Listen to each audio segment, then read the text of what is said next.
नमस्ते दोस्तों, मैं हूं लाइफ ऑफ रेल वाला। आज हम बात करेंगे रेलवे एक्ट अप्रेंटिस के बारे में, यानी CCAA उम्मीदवार के लिए जरूरी जानकारी। सबसे पहले जो उम्मीदवार रेलवे प्रशिक्षित हैं और जिनके पास नेशनल अप्रेंटिस सर्टिफिकेट NSE है, उन्हें इस भर्ती में अलग से आरक्षण मिलेगा। लेकिन ध्यान रहे, अगर सीट खाली रह जाती है तो वो सीटें दूसरे उम्मीदवार से भरी जाएंगी, PWBD के केस में छोड़कर। अब एक व्यूअर ने बोला था कि मतलब रेलवे NSE जरूरी नहीं है, कहीं से भी NSE सर्टिफिकेट हो हम अप्लाई कर सकते हैं। तो उनके लिए मैं बता दूं, ऐसा नहीं है। जो छात्र रेलवे से अप्रेंटिस कर रखे हैं, चाहे किसी भी RRC से किए हों, उनको ही इसमें CCA में रिजर्वेशन मिलेगा और किसी को नहीं मिलेगा। उनको DB में छाड़ दिया जाएगा, चाहे वो एग्जाम में जितने भी मार्क्स लाए हों, कितनी भी मेहनत किए हों। रेलवे उन्हीं को लेगा जो रेलवे से अप्रेंटिस कर चुके हैं।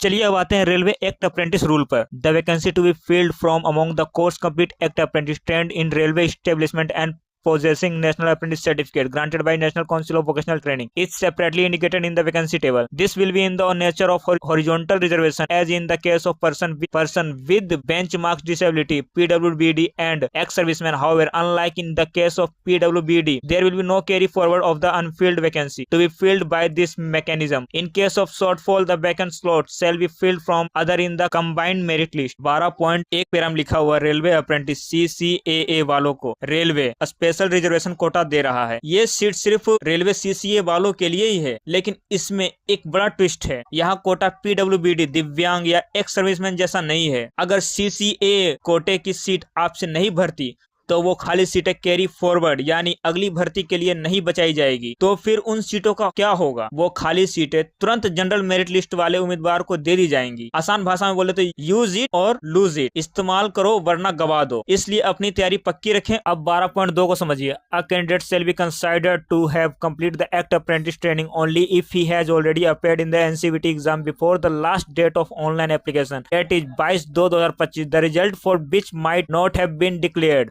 However, the candidate should submit the NSE certificate issued by NCVT during document verification following which she shall not be eligible for reservation as CCAA trained in railway establishment under this provision.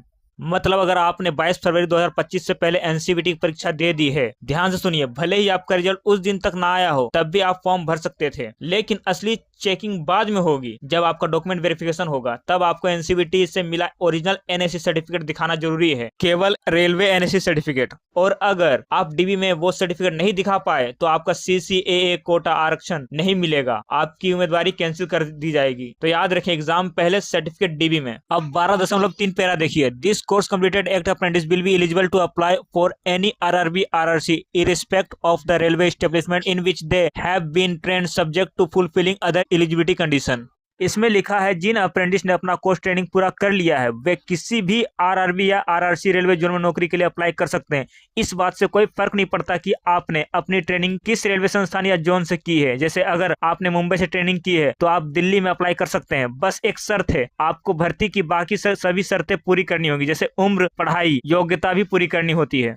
अब 12.4 देखिए। अब मैं direct आपको हिंदी में समझाता हूँ। जब आपकी फाइनल मेरिट लिस्ट बनेगी तो आपको एक बड़ा फायदा मिलेगा, जैसे कि CBT के नंबर लिए जाएंगे, इसके साथ ही NCVT परीक्षा में मिले नंबर को भी जोड़ा जाएगा। कितना वजन मिलेगा, कितना वेटेज होगा इसका। फाइनल लिस्ट बनाते समय आपके NCVT के नंबरों को 1/3 वजन दिया जाएगा। आसान शब्दों में मान लीजिए मेरिट लिस्ट 100 अंकों की है तो इसमें लगभग 33 अंक 1/3 आपके NCVT के अंकों पर आधारित होंगे, बाकी 67 अंक 2/3 आपके CBT के अंकों पर आधारित होंगे। यानी आपको NCVT के अच्छे नंबर फाइनल सिलेक्शन में बहुत मदद करेंगे। अब 12.6 पर देखिए, इसमें लिखा हुआ है रेलवे NSE पाठ्यक्रम पूर्ण कर चुके एक्ट अप्रेंटिस को शारीरिक दक्षता परीक्षा से छूट दी जाएगी। मतलब उनको कोई PT दौड़ देना नहीं पड़ेगा।